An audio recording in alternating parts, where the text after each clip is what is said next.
What's up, YouTube? Welcome back. So, I want to talk about Floyd Mayweather calling out texturism, which is also under the umbrella of colorism, in an interview that he did with his son with a rapper and also the host of the show named Noriega. So, this is something that you don't see every day. A black man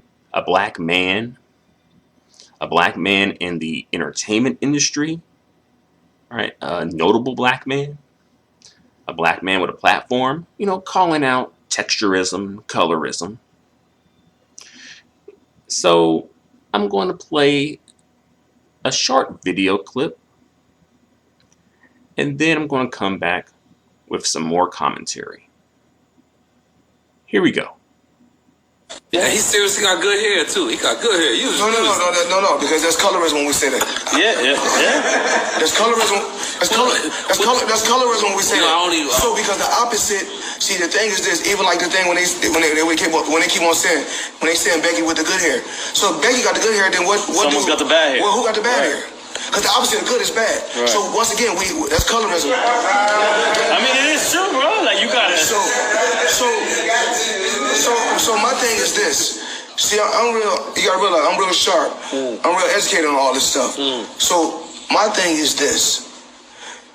I like to say that it's different textures, and you got one with coarse, and you may have a person with coarse, and you may have someone with curly. You got different textures. That's it.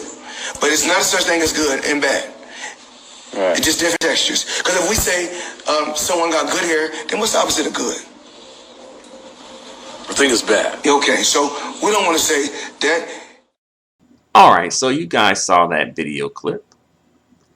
And for one, right off the bat, did you guys notice and hear that constant laughter in the background? That like mocking, obnoxious laughter in the background? That was very annoying, right? But I guess that's just what was in their mind, what was in their spirit. Maybe they were just uncomfortable and they were just doing that out of just being uncomfortable or nervous or something. But yeah, that was very obnoxious. And then you had Noriega looking delayed, deaf, and dumb. Like he just looking like he lost. Like, what? What you talking about? What you talking about? Yeah, he got good hair. You know what good hair is. But, at least one of the guys seemed to have at least a little sense, I think, based on him at least asking, well, if, Becky got the good hair, then who has the bad hair? Right? Which is a good question. And that I don't think any of them in the room, other than perhaps Floyd, wanted to answer. Floyd Mayweather's son, he didn't seem to be too fazed by all this. He was just smiling and taking in the compliments. Right? So I don't know if this is something that's new for him. This may be something that's new for him. This may not be something that Floyd, preaches and pushes in his household as he should. This may be something new for him, perhaps. Because he didn't join in. He didn't, agree with his dad. I'm just saying. And me personally, when it comes to hair textures, I just think that, quote unquote, good hair is hair that is healthy and hair that looks good on you. Bad hair is hair that is not healthy and hair that does not look good on you. But we know, like within the community, folks got a different definition, and they're saying that quote unquote good hair is hair that is like that has a loose texture or a looser texture than the average grade of hair that is associated with black people. At the end of the day, it's not better, it's just different, as I think Floyd said in the video. And that's great. Differences are great, right? But people don't see it that way, though. And this is a bit of a sidebar, but Noriega, he strikes me as one of those types. By the way, Noriega is, I believe, an Afro-Latino, by the way. But he strikes me as one of those types of colorist who will go outside of the community to have his kids, but will bring his kids back into the community and shame the community for not accepting his kids as fully black, but also he'll think that his kids are better because of their non-black lineage.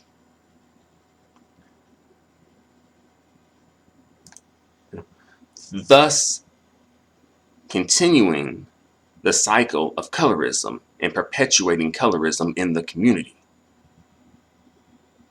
And by the way, Noriega's non-black wife, or baby mama, I'm not sure if they're married or not. I'm going to say the non-black mother of his children was upset that she could not attend a retreat that was specifically for black women only. Right? Her argument was that she has black kids, so she should be able to attend the retreat. But having black kids, quote unquote, I'll put that in quote unquotes there, it does not make you black. Having kids by a black man as a non-black woman does not make you black. Trust me, if it did, you probably see it happening a lot less. Because I don't think non-black women, especially white women, would be willing to give up their whole racial identity and the benefits that comes with in order to have children by a black man, by and large. And if they did, I'm pretty sure the check would have to be pretty good.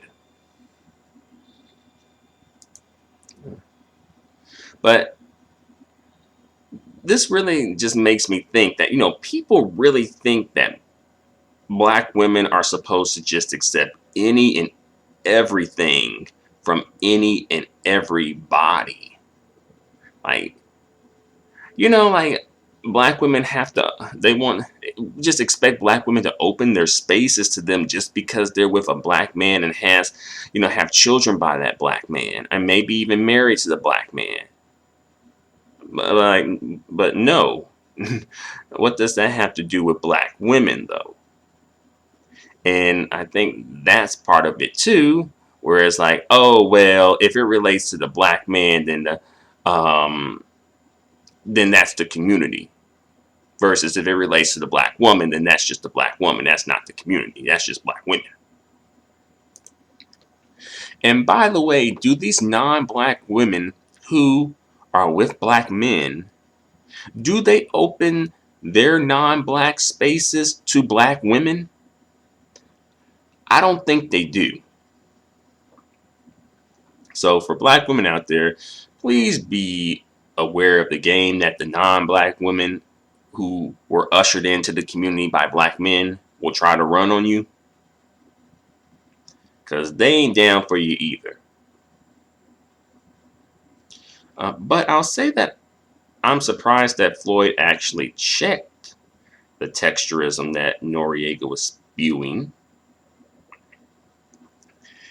And to black women, it's great and it's fine to thank Floyd Mayweather for speaking out about this, especially on a public platform and addressing this and calling this out. It's definitely fine to say, hey, thank you very much for doing that, Floyd. I really appreciate that. Please continue to do stuff like that. Thank you so much. Right? That's great. That's fine. There's nothing wrong with that. But please remember that Floyd Mayweather is part of the minority, an extreme minority, not the majority.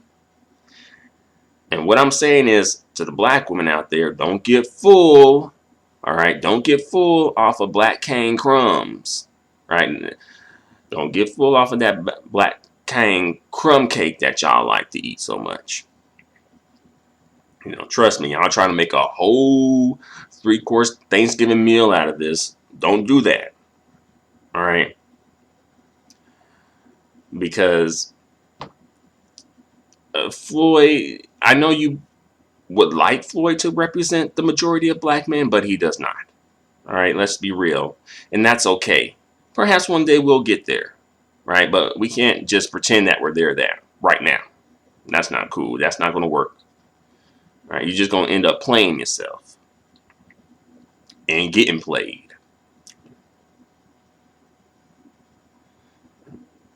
And by the way, black women have been saying this for years, by the way. You know, black women have been calling out, you know, the texturism, the shadeism, the colorism, etc. in the community, the featureism, right? Calling all that out for years, you know, writing articles about it, writing books about it, giving lectures about it, posting videos on social media about it, doing TikTok videos about it, etc., etc., etc., etc., right? Twitter posts, Instagram posts, right? YouTube videos, like again and again and again. Yes. All right. So let's not forget that. So let's not, you know, act like Floyd Mayweather has discovered the cure to Colorism. All right. Let's not act like that.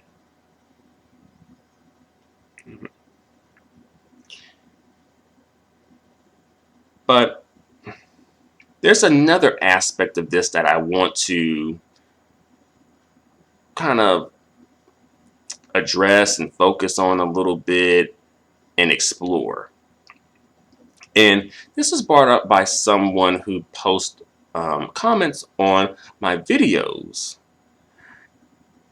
And the person had said something to the effect of, you know, they think that his son receiving a colorist compliment may have made him, Floyd, feel offended, you know, in some way, shape, or form. And, you know, that did cross my mind. But I was like, well, you know, maybe, you know, let me give him the benefit of the doubt, you know. Let me not just be all like, you know, everybody bad, everybody evil, can't trust nobody. Even though it's pretty much at that point now. But, you know, you don't want to come off as if, you know, you just, you know, don't want to give anybody a chance. Because, you know, we want people to, you know, get on the good foot, right? You know, we want people to, you know, be on the right side of the issues and the problems, right? Especially these types of problems. But, you know, I do think that it could be some truth that maybe Floyd's son receiving a colorist compliment may have made Floyd feel offended because, you know, his son is a reflection of him. And, you know, low key, he's being compared in a way to his son, but Floyd is getting the sharp end of the comparison. Maybe. Right? And as well, we don't know if Floyd has any personal trauma relating to his hair or his hair texture, you know, anything like that.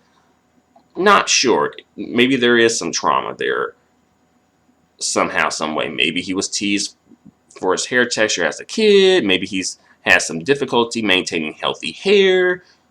Perhaps. But, you know,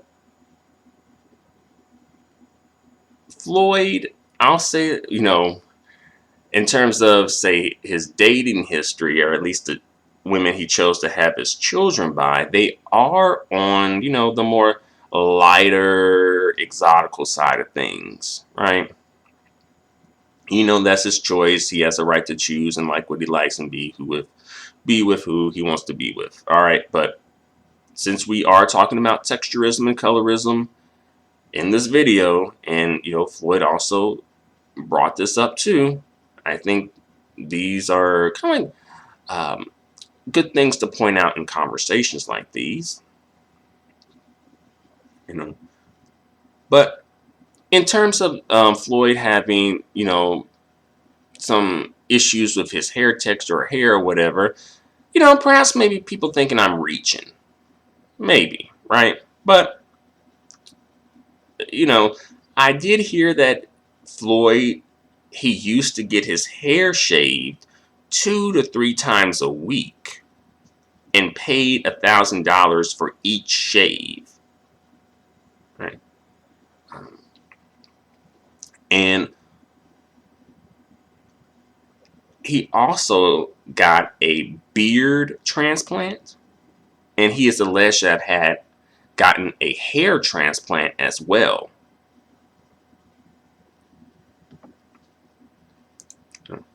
And I'm not bringing this up to be shady or to, try and criticize him or anything, but I'm just saying maybe Floyd may have some sort of a, thing when it comes to his hair, right?